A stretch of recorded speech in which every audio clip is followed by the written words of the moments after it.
Good morning! Good morning, it's Tuesday, the 4th of February. My name is Graham Day. This is Ice Cream Uploads, and we are joined by the man they call Michael, but you didn't know that, most of you. Baby!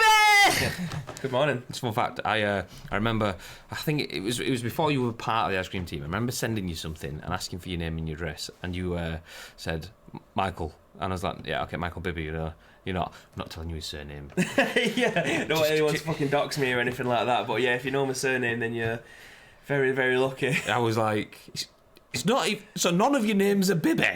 So for everyone else, my name is Michael Bibby, and for those of you that don't tell them, don't tell them. No, you're never going to find out. You ain't never going to find out. How you doing, mate? Yeah, not too bad. First time on this week. I know, I thought, you know what, I'll give Luke a run out because we're doing secret event things in London, so Luke's not going to be around for the rest of the week. So, yeah. Speaking of running out, I will at some point have to go for a piss during this podcast because like the water is going through with something wrong. Oh, that's me. See, it's not really a New Year's resolution because I'm not into doing shit like that because I don't need a meaningless date on a calendar that's just the same as every other day but with different numbers. I don't need that kind of stuff to make me go, I'm going to change things, I'm going to add something to my life or take something or whatever. But anyway, I just decided I'm going to start drinking more water because, you should do, and I never do. So I'm trying to drink a litre of water a day, which is kind of what you need. So 2 of these a day, which is all well and good, but the amount of toilet trips, I go from I never drank enough liquid, so I went from going from 1 to possibly 3 toilet trips a day to about 3 trips an hour now. I'm just like... Well, I cut down like all my cups of tea and coffee and stuff like that. So I'll have one hot drink on the way in, then usually one during this, and then one on the way home. Everything else in between, I'll probably get like 1 glass of Vimto or whatever during the day. Like I don't drink that much, to be perfectly honest, which is obviously really bad for you, especially when it comes down to like not drinking water or at the very least. I had to ask Samantha to Google because I was in the car when I usually phone her on the way home, and I just said, "Can you just Google something for me?" I didn't know this. Like it should be fairly simple stuff to know, really. But like when you drink glasses of water, and that's obviously good for you. If you put cordial in it, does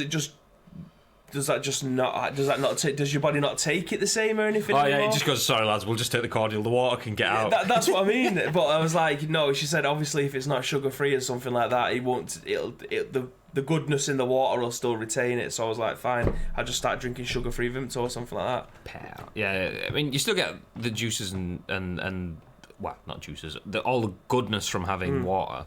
If it is a sugary drink, it's just the sugar in it. Obviously, you doing one good thing and then adding another bad thing. It's like, what's the fucking point? So I'll just have sugar-free Vimto, and then everyone's a winner. I'll say I just go straight up water. Although I have been, let's bring you in close. I have been testing the waters with G Fuel. For those of you that might have seen, I got that and a number of sachets for Christmas. I think it was. Is that Christmas or my birthday? I think it was Christmas.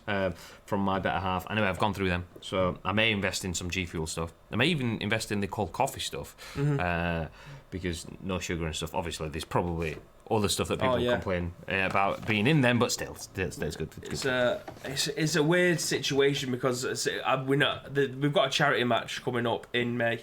So at the moment, I've been on a month worth of dinners of just fucking salads. Like it's absolutely crippling me.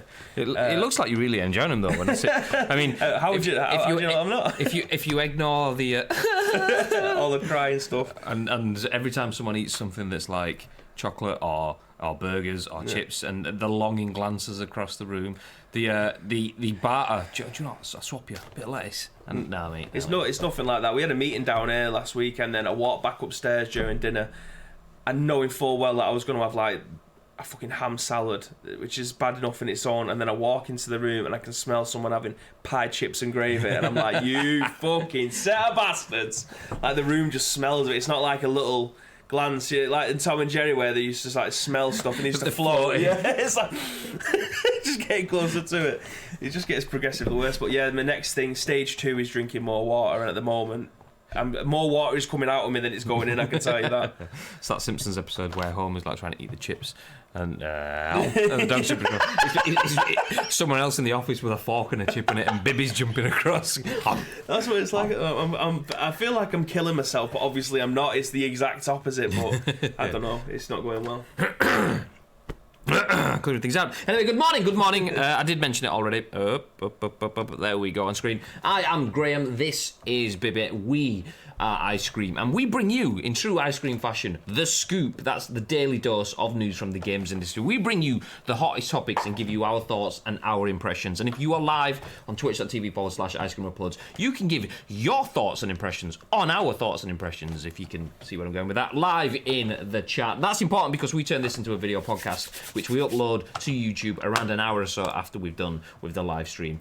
Those guys get the video on demand, but they don't get to interact in the chat. Only you guys live on twitch.tv/ice cream uploads get to do that. So make sure you get involved on their behalf. We then turn it into an audio podcast on iTunes, Spotify, SoundCloud, Google Play, 4 different places where you can get us right in your logos. Each and every single weekday, 10 a.m. ish UK time, we go live. So make sure you drop in. If you're in the Twitch chat as well, we know a lot of people like to lurk. Nothing wrong with that. I mean, it's fine. You want to be here for the news. We get that. But if you are here, feel free to hit the follow button too, because then you get notified, so you can do even more lurking, and it's just like, yeah, it's good. Anyway, we bring you news from the games industry, and we have 4 different articles for you guys to peruse through. We will bring you our thoughts, and then obviously, if you are live, feel free to jump into the chat and give us your thoughts. If you are watching on YouTube, make sure you hit the sub button, but make sure you drop your comments below, because we are checking the comments as well. So if you do have your thoughts and you can't have it live, feel free to have the discussion with us off the air. Wagwan, says Asim Tanvir. Good morning, good morning. Speaking of foods and stuff, because we've been speaking foods, did you see the picture that Asim posted? Check out Asim Tanvir on Twitter, by the way. He works...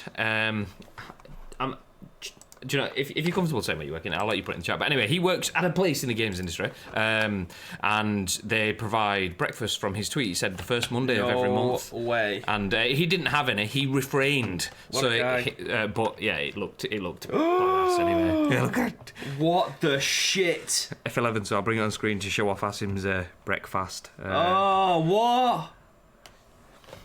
Look at that. How good does that look? Imagine having that in your office and then not having any of it. Mate, them bread rolls will be getting done in so fast. Baguette, lad, this is incredible. All these different cheeses, bit of egg there. Is that a pan au chocolat? It looks like it. Just look at the meats. Oh my god. Mate, I've just been like...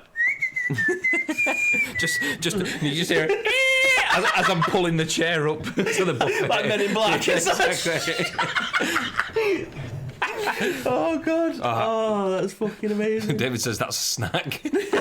That all went within an hour or so. Yeah, it would have done, God. Absolutely. So yeah, there you go. That's every first Monday of the month at Natural Motion, which is a Zynga company. Jammy. We have a canteen next door, so we get nice foods, but it just doesn't look as good as that kind of thing. And it's not free. Yeah, exactly. Although it's close to it. Oh yeah, it's subsidised, isn't it? Like it's disgustingly cheap for what you get over there. Like a full lasagna for £3. Yes, please. 4 of them. I'm freezing that shit. Anyway, into news. Away from breakfast, we know you're all salivating and hungry. We know you're hungry for a bit more, so we're going to start off with something that's pretty tasty. Nice from what? That's a nice word. Oh, thanks, mate. Tedious links, it's my forte. So jump in to an article from a good friend of ours, Mr. Bear Parker, aka Bear Scott on Twitter, aka Barely Regal on YouTube, and I'm going to move our pit position out of the way. There we go, down there. So this, you may have seen it previously. We featured him for his Dreams content, and what was the last one? It was a Cyberpunk 2077 remake. Yeah, so I only have the Drive one in my head, which we have showed previously. Anyway, we have shown a couple of bits of content. He previously demade, and demade is essentially takes a modern game and makes it in a retro style. So he demade Cyberpunk 2077 in a PS1 style. He has now demade The Last of Us Part 2 in a PS1 style, all using Dreams, which comes out on Valentine's Day. So just a couple of weeks. So I'm going to play this with the sound off, so that people can see it, and then we'll talk about it, and then you can talk through it. How's that sound? Yeah. Sweet. So there we go. If you are watching the video podcast, the video should be on screen. Should we full screen it? I mean, we can do, yeah. That's not a problem. it's fairly dark. Yeah. There you go. So that on screen, obviously, he's giving it the full treatment. He's got the PlayStation. That's what it sounds like, by the way. Dreams is going to be absolutely dynamite when it comes out properly for everyone. Yeah, so this video on screen is his run through of The Last of Us Part 2. He's recreated, he's created one sort of like in-game mission. Anyway, I'll jump through the article while that's on screen. What would The Last of Us Part 2 look like on PSOne? Dreams shows us. This is an article written for Polygon by Owen S. Good. Another high-level demake on Media Molecule's game-making kit. Would The Last of Us Part 2 on the original PlayStation be just as interesting?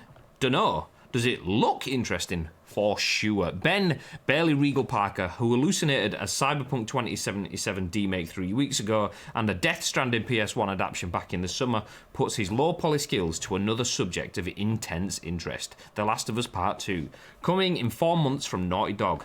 Parker put this together in Dreams, Media Molecule's expansive game creation toolkit for PS4, whose early access period has seen numerous homages and remakes of classic titles. Dreams itself is due for a full launch in just a couple of weeks. Like his treatment of Death Stranding, The Last of Us Part 2 has a spot-on, stripped-down, shabby mid-1990s aesthetic to it, from menus to the missions. In the clip above, Ellie is trying to link back up with Joel at the Seattle area safe house, which we've seen in past demonstrations of the game.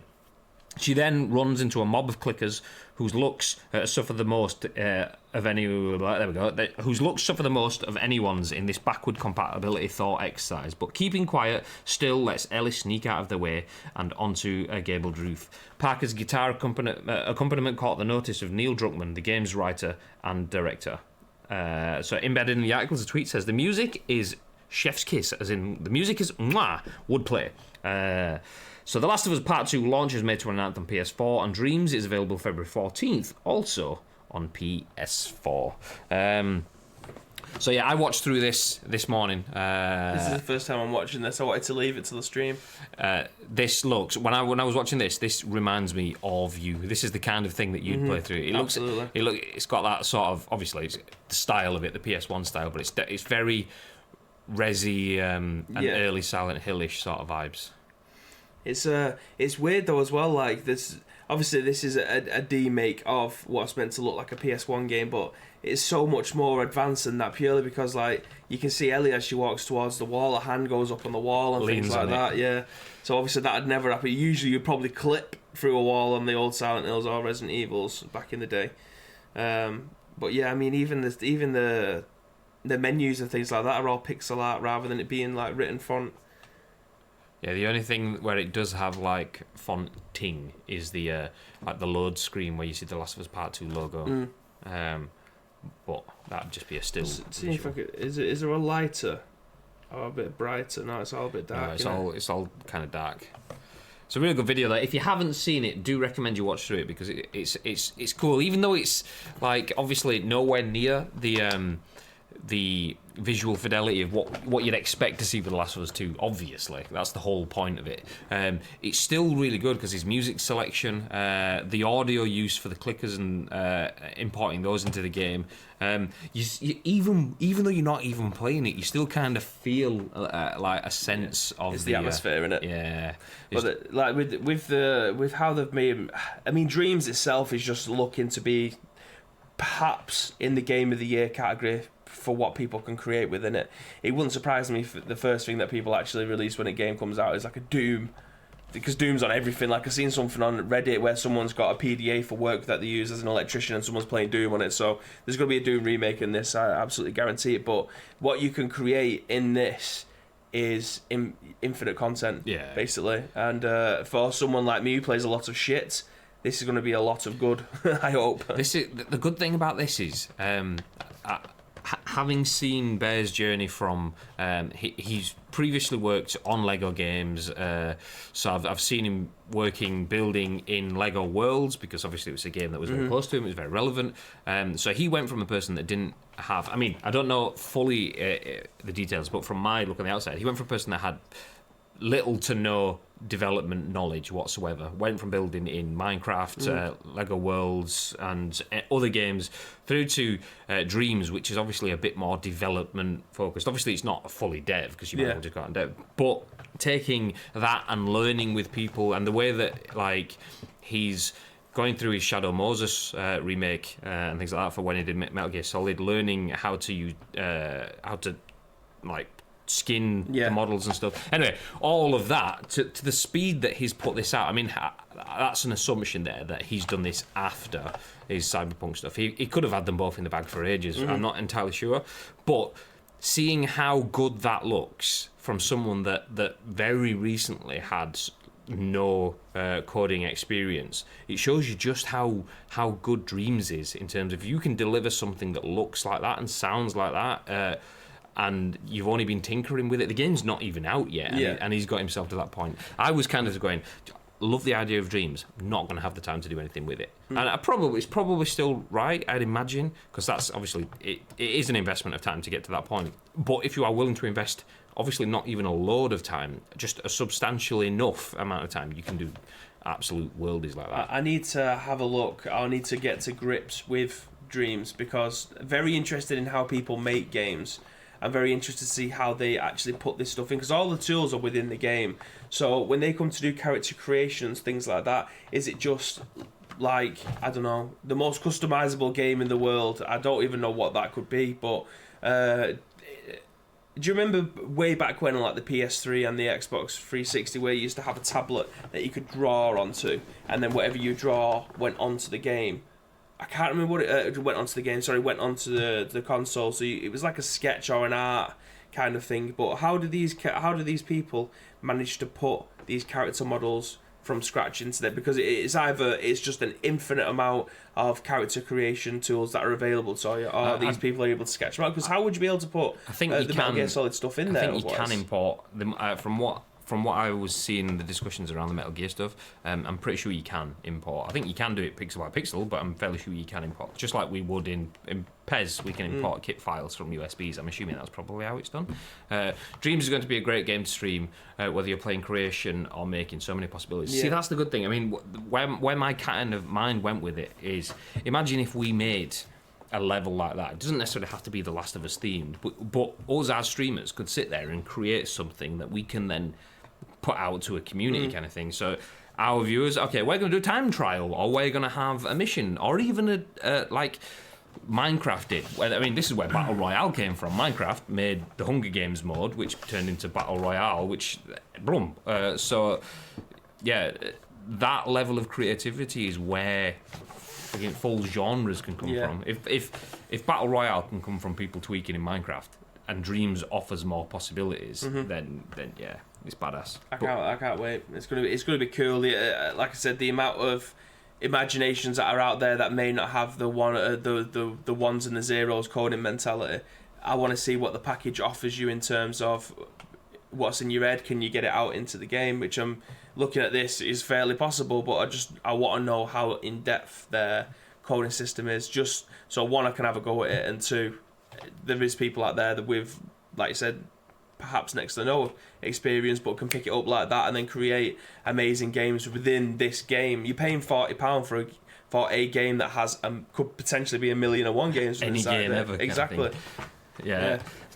I think it'd be interesting to see what it's like when it's out in the wild, so to speak, because then there is obviously a sticking point. Is if you've got the tools and they are easy to use, that's great, and you can make levels and stuff, that's great, but how do you make those levels then enjoyable? Because, like, obviously it's a very simplistic, I'm going to say simplistic, it's PS1 era problem solving in terms of he can wander around the whole house. Oh, you need a fuse, take a fuse out from that. Taking the fuse out makes the clickers go, oh, let's go over here, and then all of a sudden you've gone to A presents a problem that's B, which you have to get past to put the fuse into C, kind of thing. And it's literal just simple cause effect problem solving. But, like, obviously for video games to be enjoyable, you need to have that mindset of creating issues and getting past them and solving them. So I think that'll be interesting to see where that goes to, because I imagine that the growth curve will be people making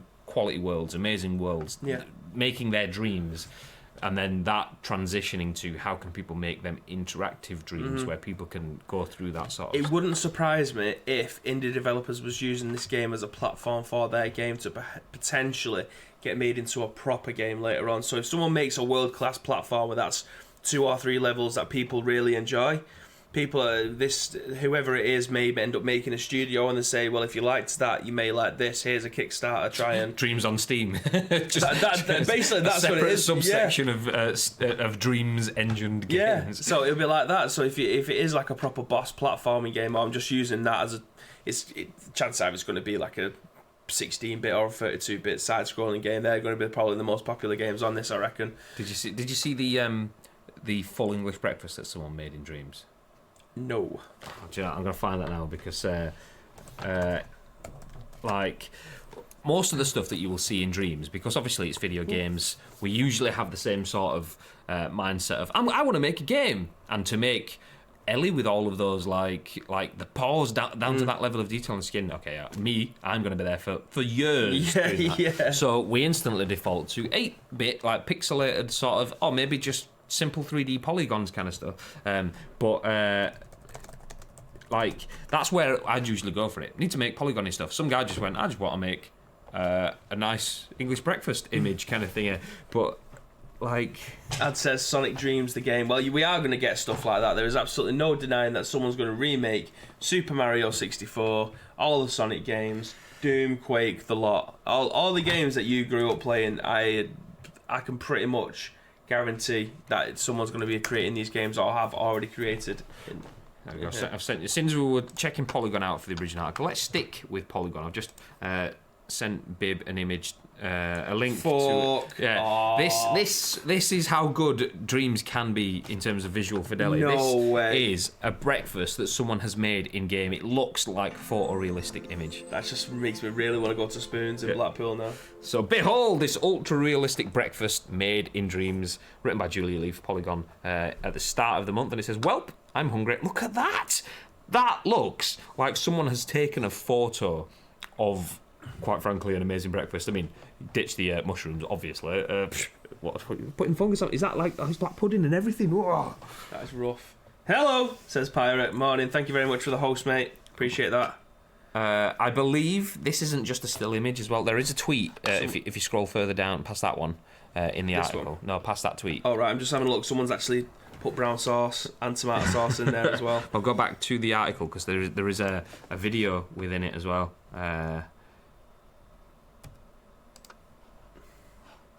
So it's got, I think there's a blue little thing in it. I don't know if that's like the Dreams like picker tool kind of thing, but there you go. Click on that.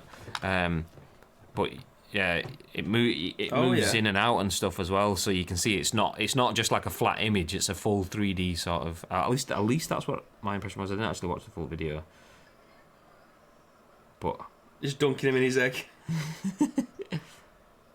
Oh, someone's put he's put ambient cafe sounds. As the imp, I'm guessing that's the picker kind of thing. Why would you ditch the mushrooms? Because it's fungus, mate. That's why, mate. Mushrooms are rank. Yeah. You know what, right? It's really weird.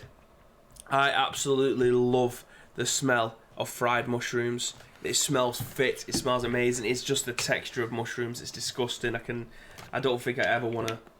Mushrooms are ass, says Ads Players. I agree. The thing is with mushrooms as well, I like things like peppercorn sauce and that kind of stuff, and you can get some sort of like creamy sauces with mushroom, and mushroom goes really well in it. I'm not sold on the flavour of mushrooms, but I think that is probably linked to the slug texture that they have as well. So I think it's kind of like negative association. I think the smell and the flavour are now negative because the texture is negative and blah blah blah. I think you're cooking them wrong. Yeah, anyone cooking them at all is cooking them wrong.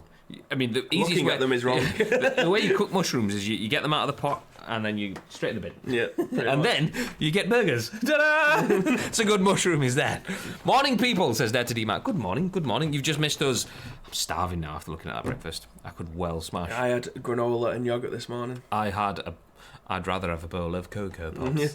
And I have a banana sat upstairs waiting for me. Stuffed mushroom is banging. Yep, I'd stuff that mushroom straight into the bin and get myself a burger. Stuff that full of cheese and... The only thing that should be stuffed... Be careful what I say. It's peppers. Stuffed peppers are amazing. What you stuffing in them? Bit beef, mince meat kind of stuff, or so cheese? Obviously. So so basically just like steak and cheese, like a New York steak kind of thing. Whack it in there, bit of garlic, bit more other peppers. Like if you're doing a stuffed red one, you're going to chopped. I think it's a silly question for me to ask when I'm hungry already. Baby, tell me more things I would like to eat. But Graham, you're odd. You love chips but don't like roasties, which are just big chips. That is weird. False. That is something that I didn't used to like. Roasties are the best part of a Sunday dinner. No, Yorkshire puddings, absolutely. Well, yeah. I mean, anything on a Sunday dinner is God tier. To be fair, innit? Like, I used to eat chips but wouldn't eat boiled potatoes or mashed potatoes. Boiled potatoes don't like. Boiled potatoes, it's just like, oh, let's get something really good, a potato, and get rid of all the flavour. So I was like, we're having new potatoes. No, we're fucking not. That's not going anywhere near my plate. Keep them in that little saucepan or whatever. But yeah, I wouldn't. I didn't eat roasties. I do eat roasties now though. My taste buds have changed. But the worst thing, the thing that annoyed me though, is when you go, I don't like roast potatoes. People go, but you like chips? Yeah, but I don't like roast potatoes. And it's like watching their fragile little minds going, but they're the same thing. And it's like, if they were the same thing, they would just be called chips. It's clearly not the same thing. You cook them differently. Yes, you use the same ingredients, but it's different, mate. It's like, do you want a glass of water? Yeah. Block of ice. There you go, have a drink. But that's ice. No, it's just water. Yeah. It's literally the same thing. Well, Grandad used to cook the roasties in like goose or duck fat, and it's just like, oh god, this is why I've got tits. Like, it is my nan and Grandad's fault for that babe's got tits. Yeah.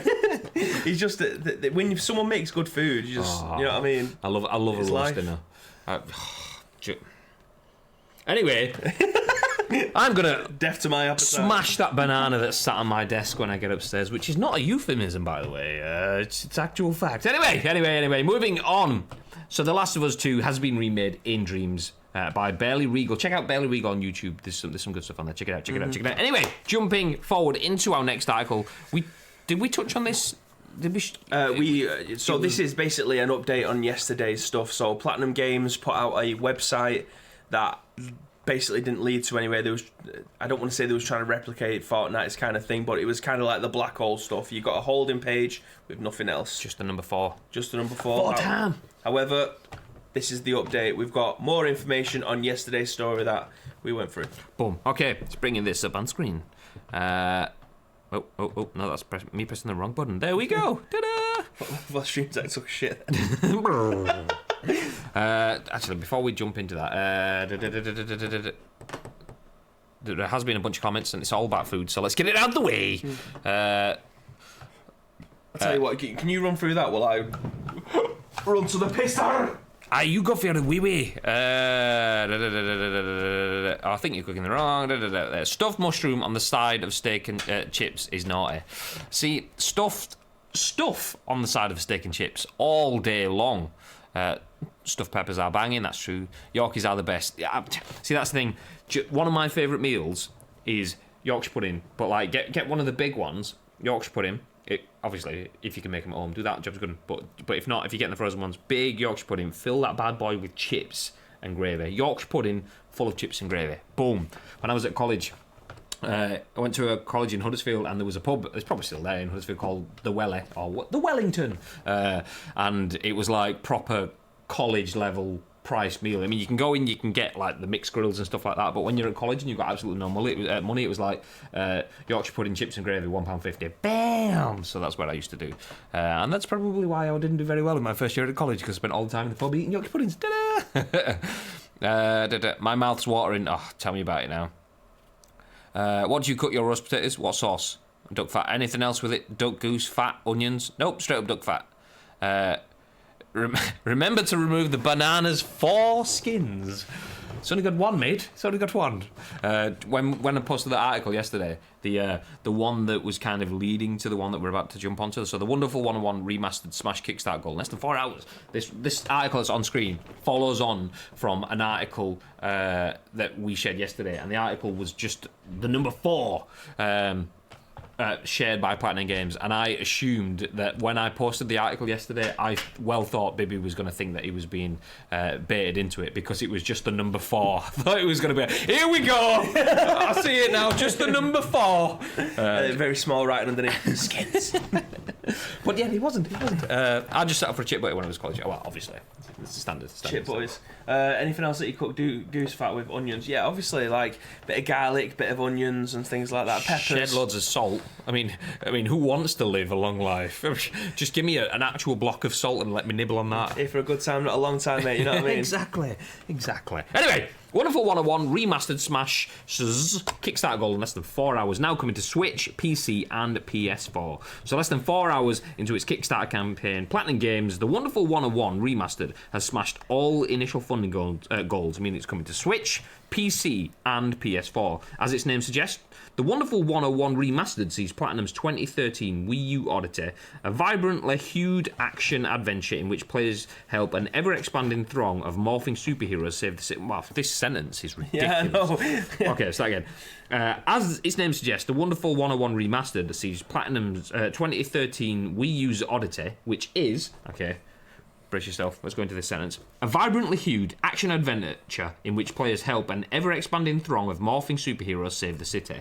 Pow. Okay, getting the update treatment on modern platforms. Based on early word from the developer, enhancements will primarily be a blend of presentational and practical rather than significant additions to the core game. Jesus, this is a paragraph and a half. Have a drink. Get yourself a beverage there, mate.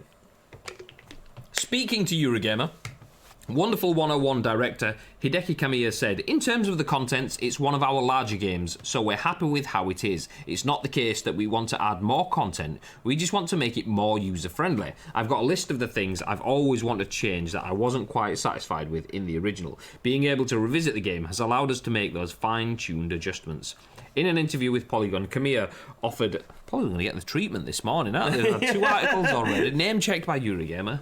What? You guys, I'm pointing at the wrong camera, but it's fine, you guys. Anyway, in an interview with Polygon, Kamiya offered a few specific examples, saying he wanted to reduce the challenge in easy mode a little further and ensure a more consistent difficulty level across the game. There will be new on-screen prompts to assist players and a more customizable interface, including the option to resize the picture-in-picture function. Platinum's Wonderful 101 Kickstarter has now surpassed its initial $500,000 top-end target, meaning the campaign's initial 3 stretch goals have been unlocked. As such... So... I was Sorry, I like completely interrupted you then, but anyone that was watching this video that was in the chat, I hope you just piss yourself at the same thing that I are. So, I apologise for interrupting you. No, it's fine. I didn't want to read anyway. The beginning of the video starts with a load of people asking where this port is. Right? 1 second, let me see if I can try and pause it. Ask your mum!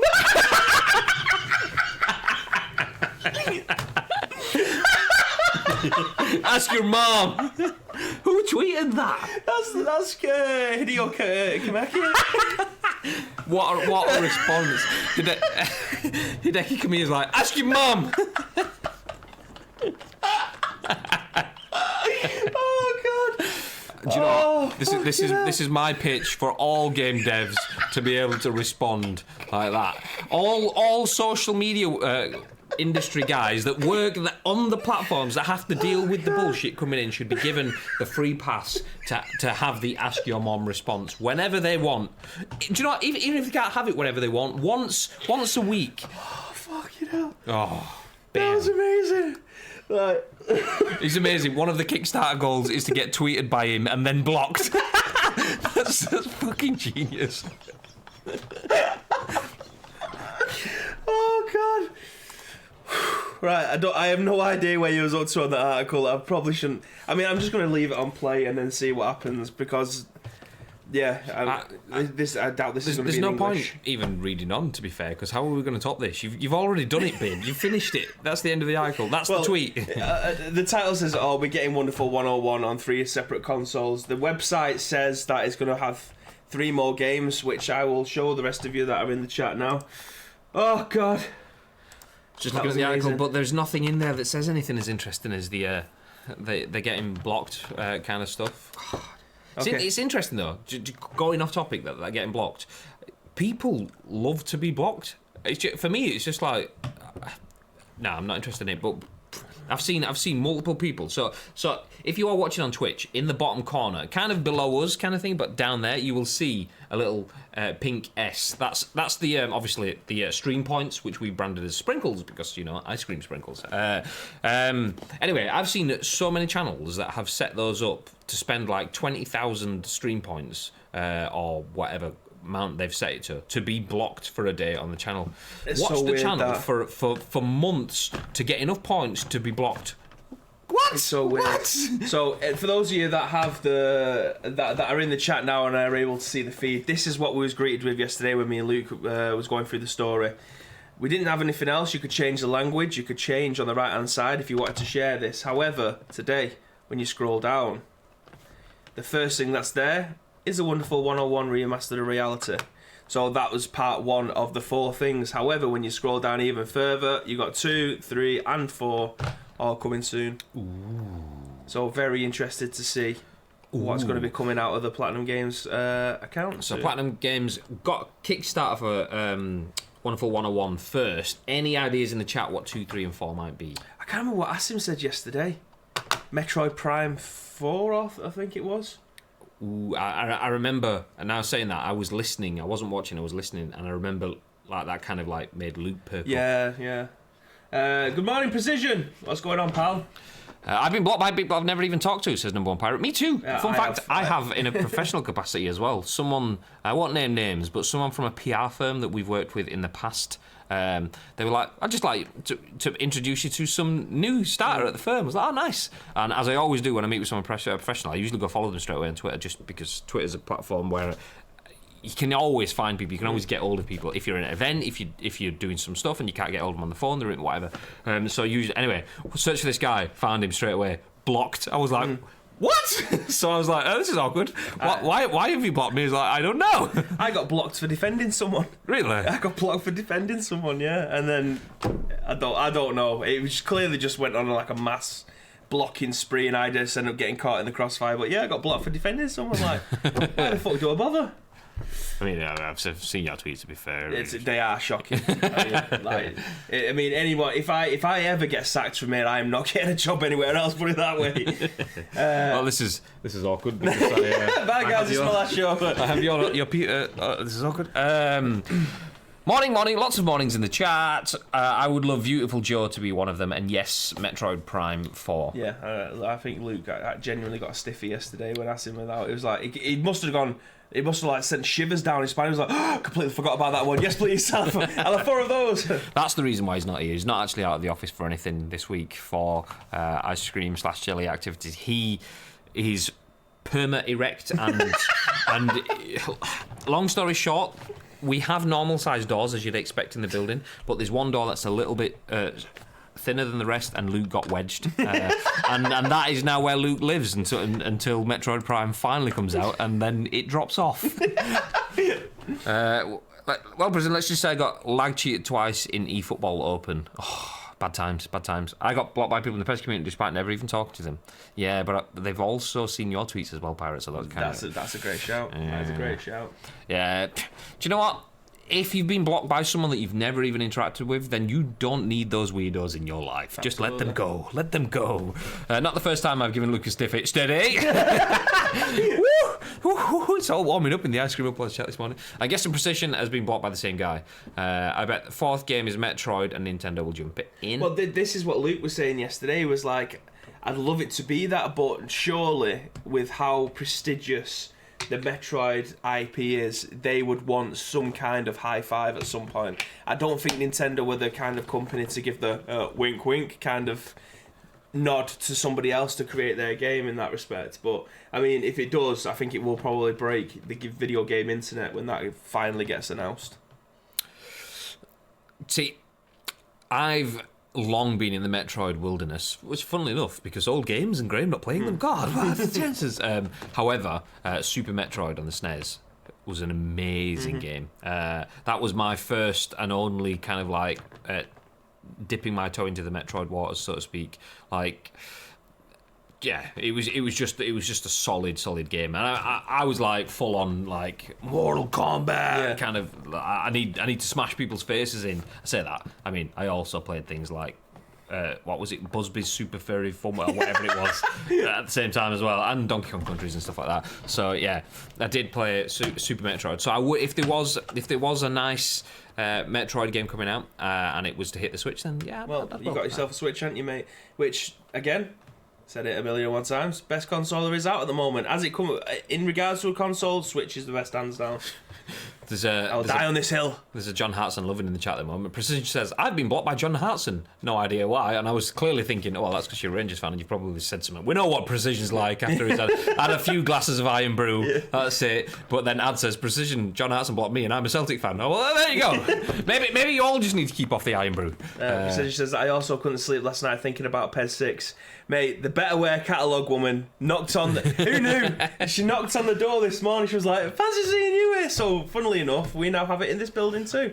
It's mental.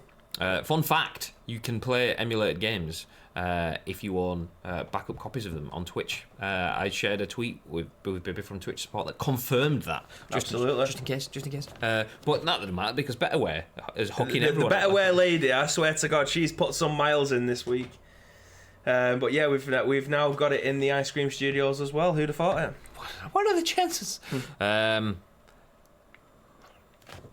Still conversations ongoing about John Hartson in the chat. Anyway, enough of John Hartson. PES 6. Oh, yes. For those of you that may have missed it, do you know, actually, let's do a little bit of housekeeping. For those of you that may have missed it, Bibby played PES 6 on stream on Friday. Oh. And inadvertently... Saturday. Was it Saturday? It was Saturday. Yeah. All the days merging into one. You've tweeted about it for this Friday. Yeah, for this Friday, yeah.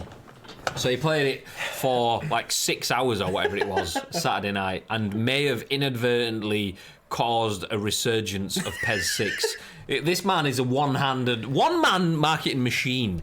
I mean, we get paid the big bucks to do that kind of thing, do you know what I mean? So if I actually own stocks in PES 6, they will be through the roof at the moment. But I mean, we can neither confirm nor deny that we do own all of the stocks. Hashtag ad, hashtag spawn, hashtag...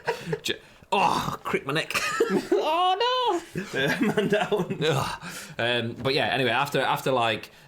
It was like Bib, and then there was Fish, and there was Precision, and Degnan, and Pirate. Yeah, the Betterware woman was all over the gaff. But yeah, it's going to be making its, I'd say, long awaited. Basically, I just can't wait to play it again. Last night, the lads was like, "Are you coming on? We'll have a 2v2." I was like, "Yeah, sound." So we spent all them lot wanted me to install the option file first in case it broke the PC. And then Precision for the 17th time had to reinstall the game because he put a mod on that made it look like PES 2019. You know, the flicky menu kind of thing. So we installed that, and he said it just looked like shit. Imagine a 1080 skin being squished down into 480. It just looked awful. So yeah, he had to reinstall it again. But we've got an option file. It works. It's perfect. It's great.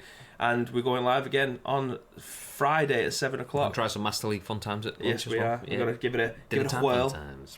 Did Bibby remember that coffee is hot today? Yeah, purposely. Why I didn't have the lid on? Yeah, you see, the lid is down there on the floor somewhere. Has it been there since yesterday? Where I saw you throw it on the floor yesterday. No, I brought it in just to keep it like that until I came back from the toilet. That's the only thing with travel cups like that. Like, they can be misleading. It's like you put it to your mouth and it's like, I'm not feeling any, and then you go.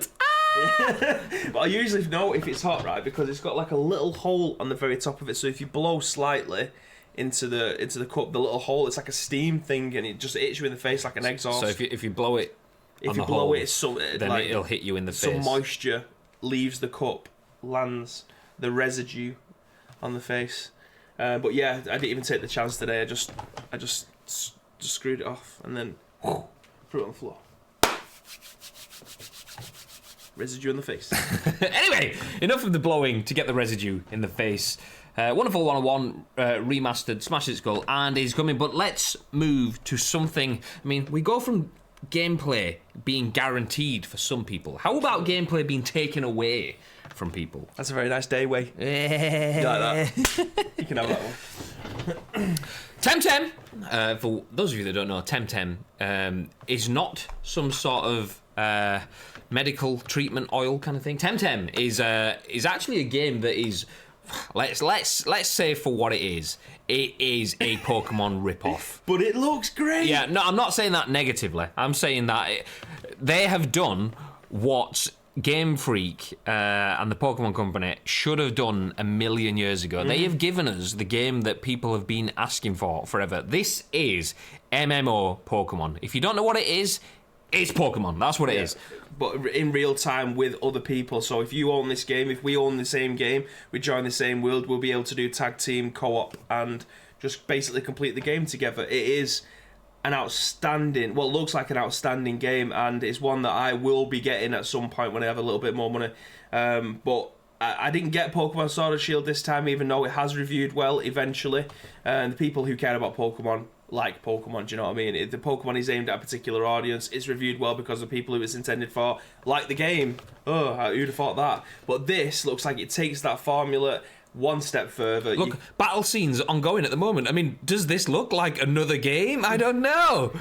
But yeah, I love the fact that it's like an MMO. Like, MMOs are the best thing. If you can find people to play with, MMOs are the greatest experience you can get for any kind of game. And let's be honest, I mean, the Pokemon Company have dropped the ball. Not dropped the ball, I genuinely think that they think, okay, if this on PS4, not yet, but it will be. I'll jump into the article shortly though. But the Pokemon Company have had the opportunity to make that MMO sort of Pokemon game forever, and I genuinely now, we're at the point where I feel that they've not done that, because once they do that, their ace in the hole is gone. So I think they're thinking, well, we're the only one that has Pokemon, so if we've made people wait, what, 30 years or whatever already? 25, 20, whatever number of years. It's in that sort of ballpark. So we can make them wait another to whatever. Wait until this crest of the wave starts to drop off, and then we'll probably do it then. Anyway, Temtem have gone, oh, well, we can do it, but rather than having Charmander, we'll have Marmander or whatever. But there's a reason people like Summit and Timmy Tenders are currently streaming this game, because they grew up with Pokemon. They've now got the opportunity to play this game with their friends. What a better way to play a game that they've adored since they were children, but with your friends, going out and being the very best that no bib ever was. Anyway, jumping into the article, Temtem. I mean, that's all of the good stuff. We're building it up. Let's come in with a little bit of negativity around it, but I think we can gloss over. Understand why as we get into it. Anyway, Temtem banhammer smacks down 900 people permanently, but following criticism even, developer will now review those appeals. So Tom Phillips wrote this article for Eurogamer, and it says, Pokemon alike, Temtem wants you to know it means bit my tongue. So crick my neck and bit my tongue in like 5 minutes. God. Anyway, when I stop malfunctioning, I will try again. Pokemon like Temtem want to know it means business when it comes to banning cheaters, but developer Kremer has also drawn criticism for saying it won't review appeals. So in response to fan feedback, Kremer has now said it will offer ban appeal process, even though it remains 100% sure all 900 player accounts banned today belonged to those who cheated or used exploits repeatedly. Today's bans are a first for Temtem, the enjoyable online multiplayer-focused take on Pokemon, now available via Steam Early Access. Kremer announced this morning by Twitter it had taken permanent action against 900 players, that bans are final and it would not answer or review any ban appeal. So, putting that together again, it banned 900 people permanently. The bans are 100% final and they will not be reviewing any bans. So those people have been banned. That's it. So their tweet says, we've made 100% sure that every banned user is either a cheater or has abused exploits intentionally, the official Temtem Twitter tweeted. It sounded all good news, though. It sounded like good news, though some players were immediately unhappy with the idea Kremer had banned people who had used exploits by accident, in quote marks. Others asked Kremer to explain its methods for determining what did and didn't count exploit-wise for a ban.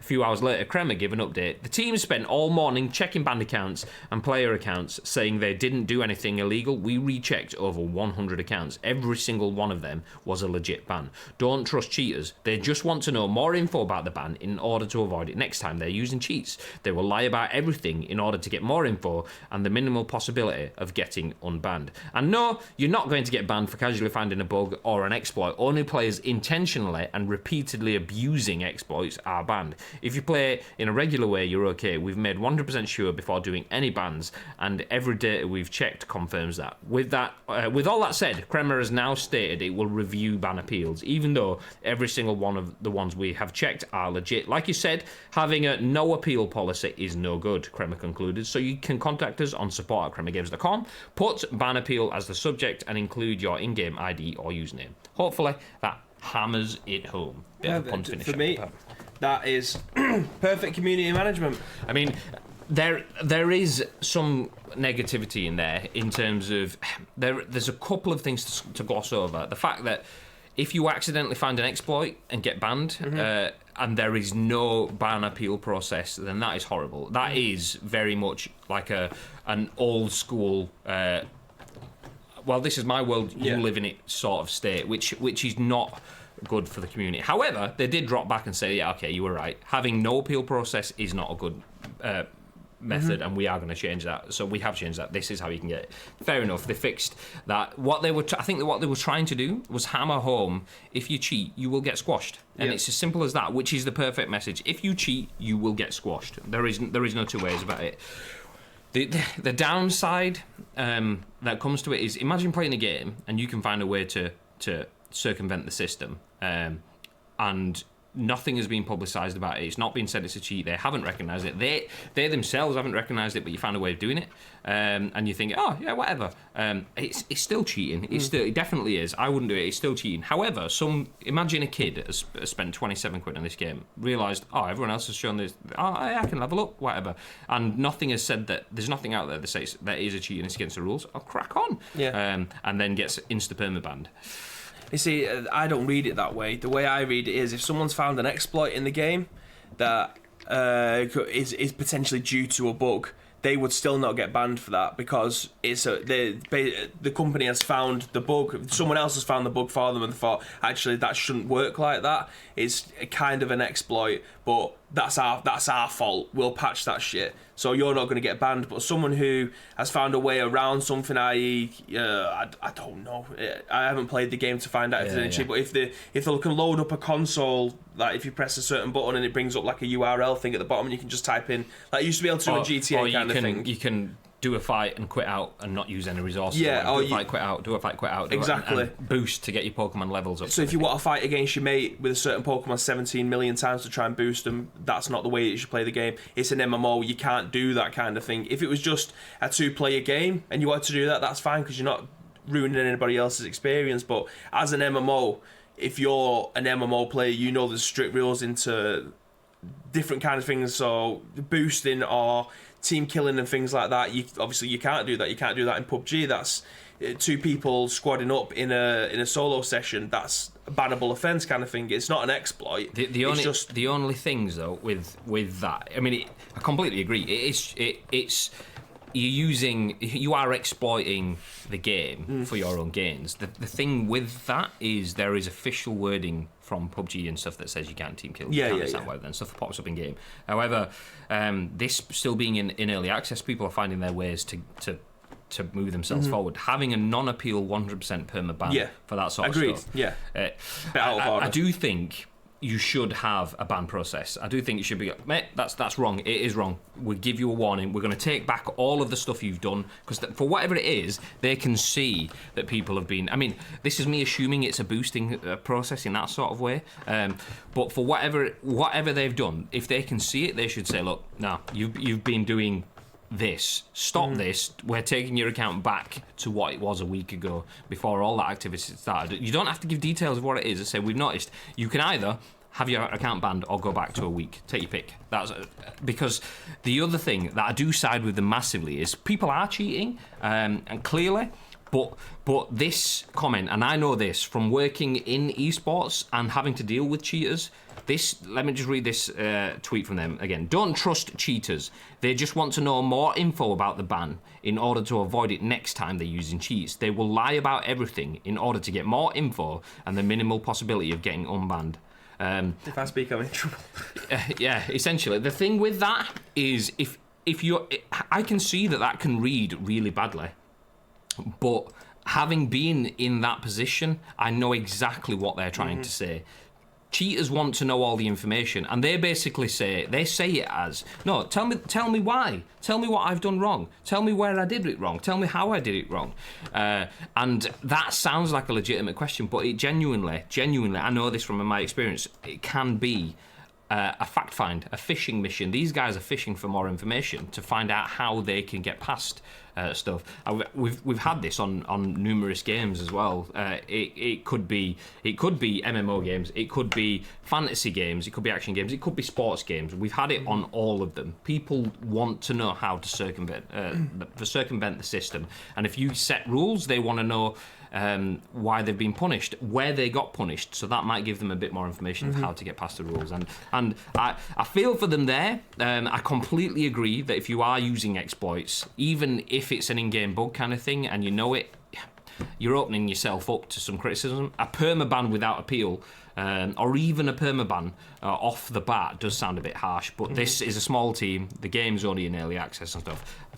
I reckon they just got fired. Well, out of 900 people, this game, as at its all-time peak, had 39,000 people playing it, and I'm guessing that was probably a week within the release of the game. Over the last 24 hours, we've had 20,000 people playing it concurrently. So 900 people out of those, I think that's a really good percentage of people who they found to be cheating. And having that 900 people, boom, gone straight away. The game came out at the start of January. It's now start of February. 900 people banned with confidence in a month. That sets an amazing message. Absolutely. How many games? I mean, pretty much any game you play, whether it's now or previously, will have had some issues with cheats and them not being punished. Every game. Yeah. Nobody can tell me a game that doesn't do it, that hasn't had issues where cheats have got away for a long. And this will have that, no doubt. It's another game. I'm not saying this is never going to have cheaters. It will have, and it clearly does at the moment. But that 900 banned and no, I'm not listening to you sort of stance, that sets a strong message. Absolutely. To begin with, so fair play. It's not if, it's when. In most cases, if they're just 900 people within a month, that they have absolute confidence that it's not a bug that they found, it's just general cheating. That's like I said, it sets a massive precedence, and I'm confident with just 900 people out of, we'll just take an average number of 25,000 concurrent people playing it. 900 sounds alright to me. I mean, it sounds legit. It's not a stupid number. It's 1/25. Yeah. That's what it is. So a quarter. No, not a quarter. That's 1/25. That'd be 25%. Anyway. So yeah, 1 in 25 people has been cheating, but they've got rid of them straight away. I did see some tweets where people were saying, so how do you know that they're all cheats if you've tested 100? It's like, clearly you've not done any sort of statistical analysis, because usually a sample is around, and a good sample could be 3 to 5%, and that could be a very good sample. Having 100 people out of 900 people, that's over 10% of people, and they've all been, these are the people that have gone, check my account, and they've gone, checked your account, yeah, you're a cheat. Okay. Yeah. And but the thing is, I don't think these people know that as soon as you ding their servers with anything, it doesn't matter if you just ding it and then you run around for a little bit, every single thing that you put in as a key bind, like, what do they call it, where they like clone your keys or whatever, it's like a key dump or whatever, everything gets tracked somewhere, so all they need to do, put them key login. Yeah, like a key logging kind of thing. So it just gets exported and they can see exactly what you're doing in the game. It's not like, I don't understand why people think that just because you're playing a game online, people can't see what you are. Maybe putting a VPN on isn't going to save you, kind of thing. You're not got anyone looking at you, but you are digitally. You are requesting information from a server. that's like Bibby on our server. Bibby, I've just pressed B. Can you B. do the B action? Nice.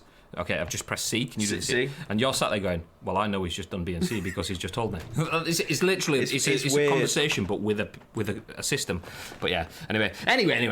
There was something I did see a little bit higher up. That evolving effect reminds me of Quantum Leap. I miss Quantum Leap. Oh, Quantum Leap. Oh boy. That's a Quantum Leap joke for people that know, by the way. I have absolutely no idea. Is it a film or a game? It's a TV program. Repeats are on Forces TV. See, you and Pirate are the same age. What is Forces TV? Is that like... I don't know. Is it like Sky One? I've seen all episodes, I think. I wish there were new ones. Yeah, me too. There were rumours of a remake a few years back, but nothing happened. Anyway, PES 2020, no one gets banned for lag cheating, just rating reset. I mean, that's at least something. If you read, because people just play for ratings nowadays anyway. The champions badges, if all that's getting reset, then look here, you deserve it. With everything being rebooted nowadays, why not reboot that? Exactly.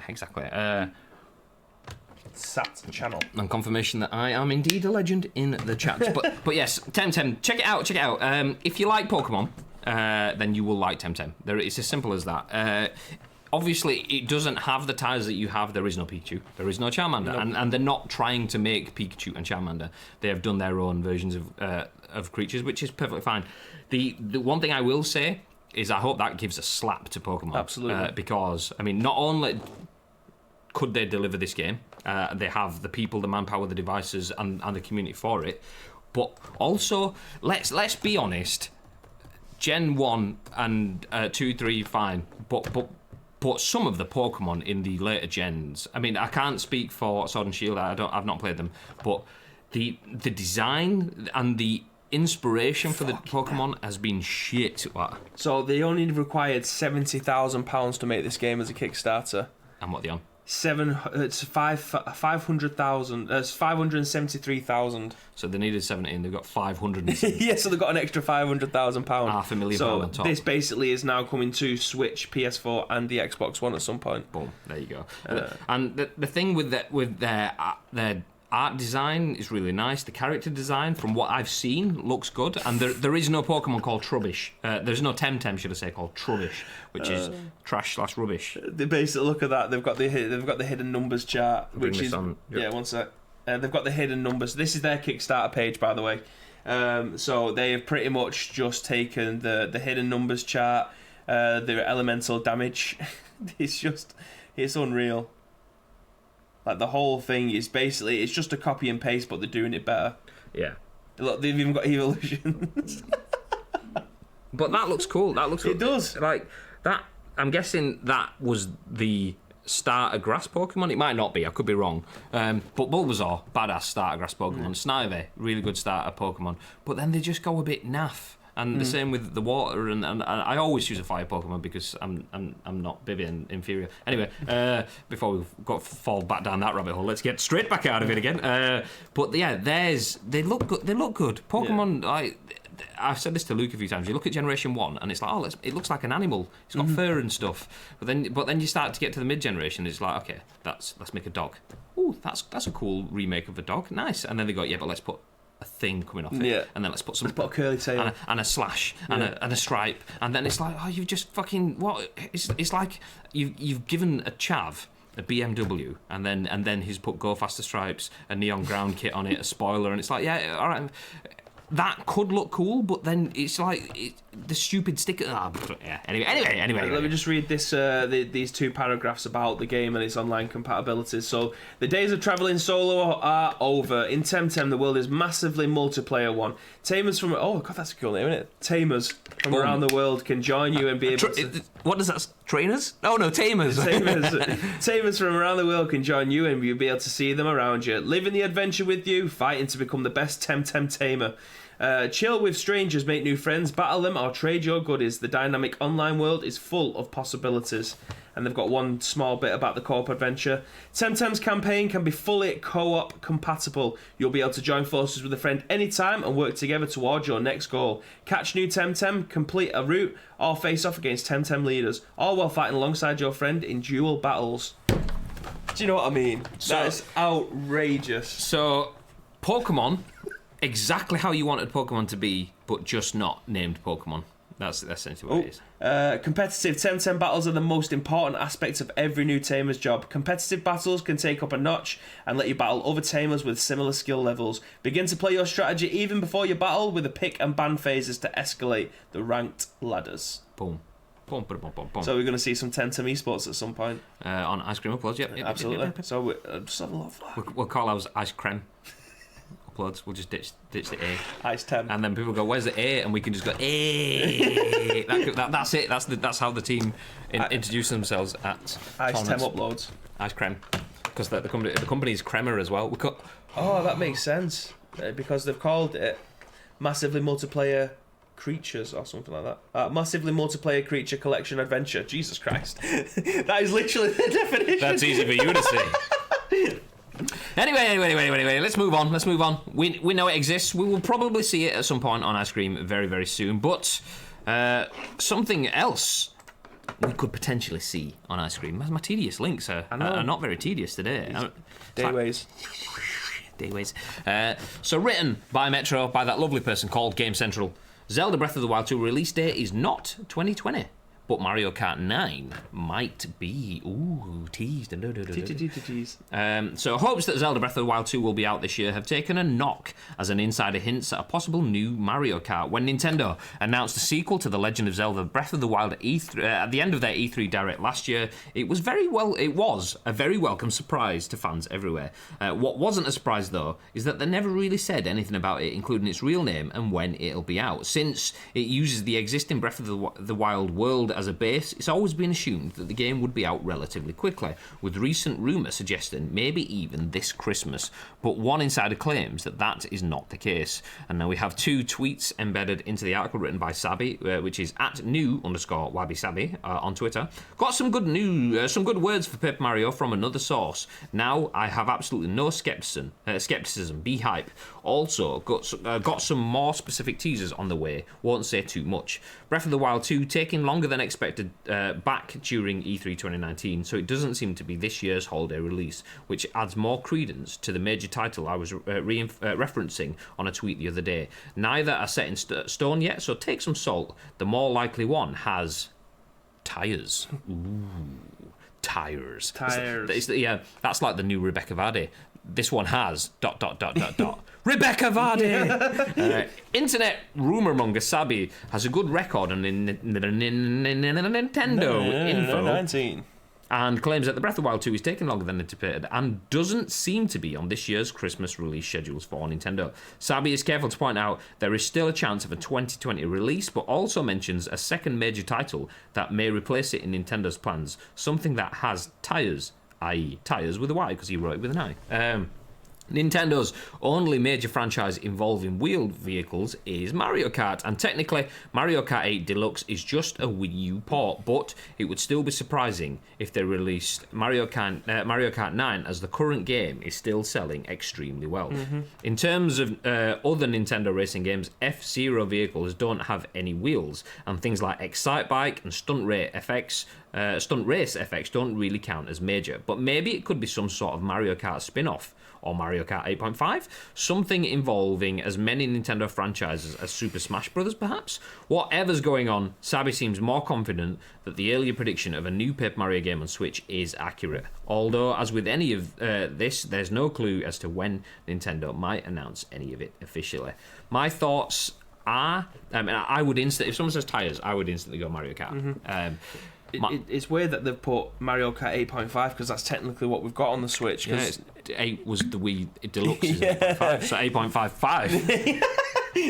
8.55. So yeah, I mean, Mario, anything Nintendo IP is a license to print money. Yeah. If we aren't getting a new Breath of the Wild this year, that's fine by me. Purely because I know full well when it comes out, it's going to be another dynamite game. You played Breath of the Wild? I did, yeah. I got it bundled with my console. I haven't played it. But yeah, I mean, it is a license to print money. So if they want to take the time with it, take another 2 years, that's fine. Ad says that we can. If it's taking longer, we need info at least. When it comes to Nintendo, I trust them wholeheartedly. I would rather not have any information until they're ready to release it. I don't want little snippets or anything like that. I want a full release kind of trailer They don't tend to mess anything up. I'm saying that as I'm touching wood. Pokemon Sword and Shield. Well, we can blame Game Freak for that. Yeah. We'll push that blame on somebody else. Sorry, we've got Temtem. We've said it's fine. Get out of here. But yeah, if it is going to take longer, that's fine. We know that it's going to be dynamite when it comes out. If it is going to be a new Mario Kart, again, that's cool. Like GameCentral, whoever that is very quickly to point out that they don't technically need one yet because, as always, it's in the chart alongside Grand Theft Auto every single time a new chart comes out. Isn't it the best-selling Switch game, Mario Kart? I'm not sure about that. I think it is a toss-up between that and Smash Brothers. Yeah. Best-selling... We have actually covered this, so we should remember. I know. Well, I've got a brain like a sieve. List of best... Yeah, okay, top 2. Here's the rundown. 2 Super Smash Bros. 1 Mario Kart Deluxe. There we go. Mario Kart's number 1. Yeah. 22.96 million units. What's 2? Zelda. Super Smash Bros. With 16.5. Interesting. Number 3, Super Mario Odyssey. Number 4 is Zelda. Oh. Okay. Hands up, who would have thought that? I would, but only because we had covered it, and it kind of stuck in my mind because I thought Breath of the Wild or Odyssey. So Splatoon is 6. Pokemon Eevee Let's Go Pikachu and Pokemon Let's Go Pikachu and Eevee 5. Oh, okay. Why have we just jumped to 9? 4 Breath of the Wild. 3 Super Mario Odyssey. 2 Super Smash Bros. And 1 Mario Kart 8 Deluxe. It's interesting because I think the top 4 are ones that would have been bundled with the console when they got it. Any of the top 4, because you got Mario Kart with yours, didn't you? That's. See, I'm thinking releasing Mario Kart.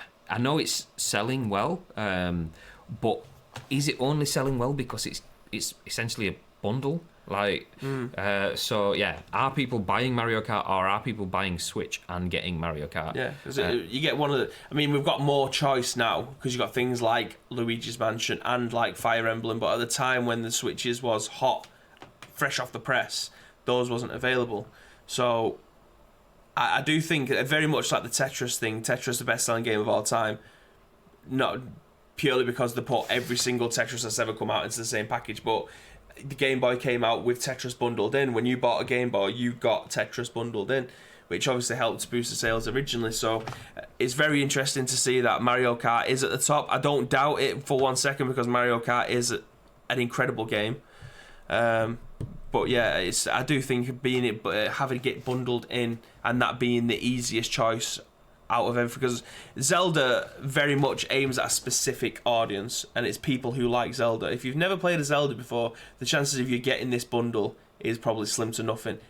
I'm fairly confident anyone who's ever played a console has played at least one round of Mario Kart. Yeah, it's kind of a sure thing in that sort of sense. The thing that that kind of gets me with this is like the article says that it's the worst thing is I was going to show you something as well, but I tried to get rid of a pop-up and it's kind of killed it. I was gonna spin my laptop around because you get the Amazon ads and stuff that pop up at the side. PES 6 was there. I literally just seen it. Yeah. So I was going to. It's weird, that, isn't it? But it's just disappeared. It's listening. Because I was when we were talking about it, I've obviously been searching. Right. Anyway, we have a conversation because we're playing PES 6, and because we own a copy of PES 6 using an emulated version is fine on Twitch, but because of that, obviously doing PES 6 searches, Amazon's now going, hey, do you want PES 6? It's like, we've got it! Go away! We have many copies. Anyway, Mario Kart 8 Deluxe, 22.96 million units sold. I feel, even though it's still selling more of them, that's also 22.96 million people that might own a Switch that won't buy it. So maybe it's just selling more because it's been bundled, but what if you bundle Mario Kart 9, then all those new people are still going to invest in Mario Kart games, but that 22.96, that's a repeat purchase opportunity there because they go, I liked 8, I can now get a fully beautiful switched out 9. I think that's been out long enough to justify it if they wanted to release 9. I can't see it being another version of 8. I don't think it'll sell. I'm saying that, and it's got 22 mil. It's literally got 5 million copies more than the second place. I do feel if it was to bring out another version of 8, then it probably won't sell as much But if they bring out a 9, they've had 8 was a port of the Wii U version, just spruced up with more shit. So they've had a long time to be able to make 9. But when 9 comes out, it's not going to have anywhere close to the amount of courses that 8's got now, because it's had the Wii U versions as well as the Switch version courses that have been slapped onto it. So yeah, again, I'll be very interested to see what 9 will look like, but I suppose we're going to have to wait and see. Yep. But no more waiting. We are done, ladies and gentlemen. That is your news for today. Just jump back through the chat before we disappear. You spoke about an ice cream awards. I know, experienced a bit of deja vu. We did say that. The thing is, though, that we are like 70 or 80 shows-ish in to the scoop now. So, I mean, in our journey to give you all the biggest and best breaking news in the games industry, sometimes you got to make space for some information by getting rid of the old stuff. People might be new around here, do you know what I mean? So we can't just... It's like, you know, when you listen to the same radio station... that's a better one. Me saying we forgot. I mean, you're saying we remembered, but we wanted to retell you. Yeah, it's like when you're listening to a radio station in the morning, they'll say the same thing over and over and over again every hour and a half, purely because more people tune in every time. So if you haven't been in the previous 74 episodes and this is your first one today, then you just got a load of new news. Exactly. But anyway, if you want more new news, we will be back with another episode of The Scoop, a dual streamy one. I'll be in my home setup. Bibby will be in the studio, as we usually do on a Wednesday and a Thursday. But we go live at 10 a.m. each and every single weekday on twitch.tv/Ice Cream Uploads. If you are here now, please feel free to say hello in the chat before we disappear for the day. We won't have a follow-up stream today. Usually in about half an hour or so, Josie would be going live playing some Death Stranding, but she's not in the studio this week. She's doing things. I won't go into details, but she's not here. She will be back next week, though. We will be back, like I say, at 10 a.m. tomorrow with our Wednesday episode of The Scoop. If you are in the chat, the link for the socials has just been dropped in by our leading mod, number one pirate, exclamation mark socials, brings up the links there. You can find links to Twitter, Facebook, Instagram, and YouTube. Feel free to check us out across all of those at Ice Cream Uploads across the board. If you ever forget and you don't have those links, just search for Ice Cream Uploads and you will find it. Anything you'd like to say before we disappear for the day, babe?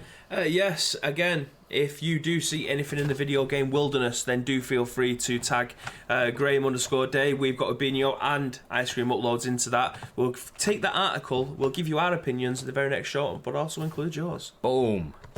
Let's go. Oh, wrong one. That's not game. That's the one I want. There we go. So, that is it. Have yourselves a very lovely Tuesday. I am starving. I'm that banana, it's going to be like watching some sort of dodgy film. The whole thing's going in one. Seriously, I'm not even chewing it. Anyway, on that bombshell, have yourselves a very lovely day. We will see you. We will see you 10 a.m. brightly and sprightly in the morning. Maybe a bit of banana residue. Till then, stay frosty.